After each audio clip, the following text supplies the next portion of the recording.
بسم اللہ الرحمن الرحیم۔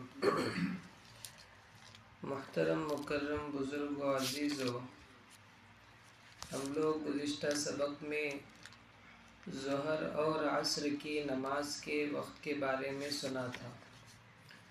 عصر کے بارے میں ایک بات یہ رہ گئی تھی کہ عصر کو اس وقت تک تاخیر کر کے پڑھنا جس وقت میں سورج کا رنگ پیلا ہونے لگ جائے، مکروہ ہے بغیر کسی عذر کے ایسے کرنا، اس لیے کہ اللہ کے رسول صلی اللہ علیہ وسلم نے ارشاد فرمایا ہے کہ بغیر کسی تاخیر کے محض سستی کی وجہ سے عصر کو اس وقت تک تاخیر کر کے پڑھنا یہ منافق کی نماز ہے، جو اس انتظار میں بیٹھا ہوا ہے کہ عصر کا وقت قریب ہونے لگے اور مغرب کا وقت شروع ہونے لگے تاکہ کچھ ہی دیر میں 2 نمازیں پڑھ لو۔ اس طرح بغیر عذر کے عصر کی نماز کو تاخیر کر کے پڑھنا یہ مکروہ ہے۔ اس کے بعد ہے مغرب کا وقت۔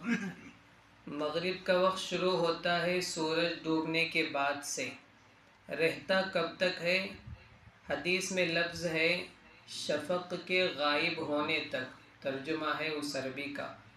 اب یہ شفق کیا ہے؟ شفق کے ایک معنی ہے سورج ڈوبنے کے بعد جو آسمان میں لال رنگ نظر آتا ہے، ایک معنی ہے اس لال رنگ کے بعد جو سفید نظر آتا ہے۔ تو کچھ صحابہ نے مراد لیا لال رنگ کو، کچھ صحابہ نے مراد لیا اس کے بعد والے سفید کو۔ تو امام ابو حنیفہ رحمۃ اللہ علیہ فرماتے ہیں کہ مغرب کا وقت رہتا ہے اس وقت تک جب تک سورج ڈوبنے کے بعد لال رنگ کے بعد پھر سے سفیدی آ جاتی ہے اس کے ختم ہونے تک، اس کے بعد عشاء شروع ہوگا۔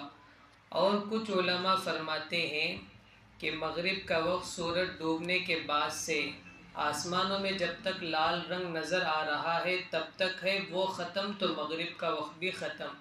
یہی وجہ ہے کہ بہت سے جگہوں میں عشاء کو جلدی پڑھتے ہوئے دیکھتے ہیں ہم لوگ، حرم وغیرہ میں 7:45 پر، کبھی 7:40 پر، کبھی 7:35 پر عشاء کی نماز پڑھا دی جاتی ہے۔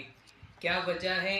اس لیے کہ ان کی اماموں کے پاس جن کو وہ تقلید کرتے ہیں، جن کے پیچھے چلتے ہیں، عشاء کا وقت شروع ہو جاتا ہے جب لال رنگ ختم ہو جائے تو، چونکہ احناف کے پاس عشاء کا وقت شروع ہوتا ہے سفید رنگ ختم ہونے کے بعد، اس لیے ہمارے یہاں کچھ تاخیر سے پڑھی جاتی ہے۔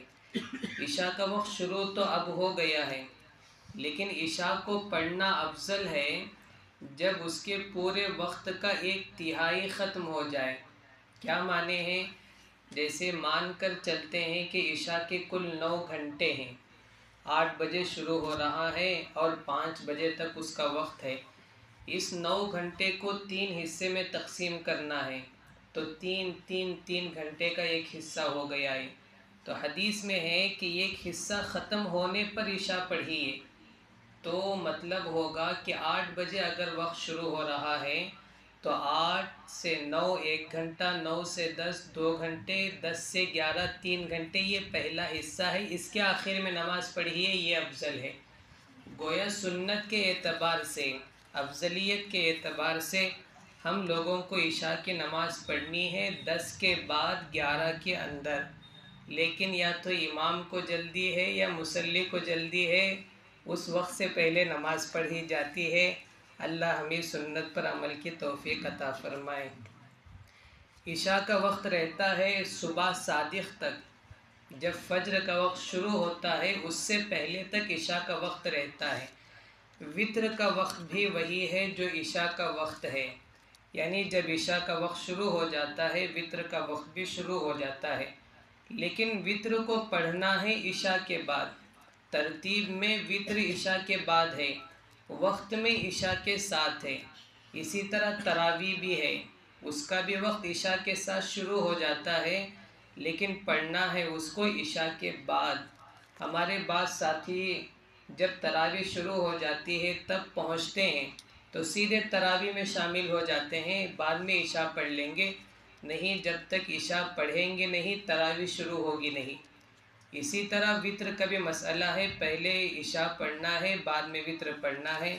یہ نمازوں کے اوقات سے متعلق کچھ مسائل تھے، انشاءاللہ باقی کل بیان کریں گے۔ اللہ ہمارے علم و عمل میں برکت عطا فرمائے۔ سنتیں پڑھیں۔